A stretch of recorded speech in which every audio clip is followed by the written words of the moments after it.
In today's video, I'm going to teach you how to apply security limitations on Google Drive. Fix Today here, let's begin. First, go to the Google Drive website and make sure you're already logged into your account.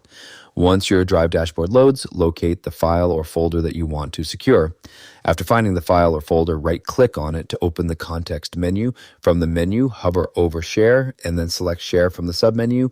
This will open the sharing settings window where you can manage who has access to the file or folder. In the Share window, look at the top right corner and click the settings icon, which looks like a gear.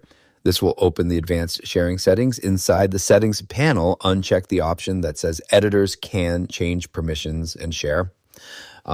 Disabling this option prevents other editors from inviting new people or changing the sharing permissions for the file or folder. This helps you maintain control over who can access your content. After disabling that option, click the back arrow to return to the main sharing panel, then click Done to save your changes. You can also remove access for specific people if needed. In the sharing window, locate the person whose access you want to remove. Next to their name, click the down arrow beside their current access level. From the drop-down menu, select Remove Access, and this will immediately remove their ability to open or edit the file or folder.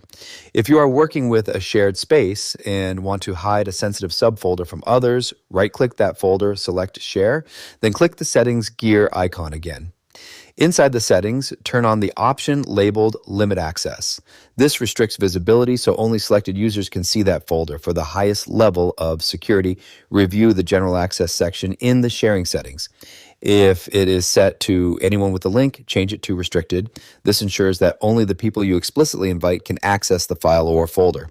That's it for this tutorial. If you have any questions or suggestions, feel free to leave a comment down below. If you'd like to see more videos like this, the subscribe button is free and helps support the channel so I can keep making helpful tutorials for you.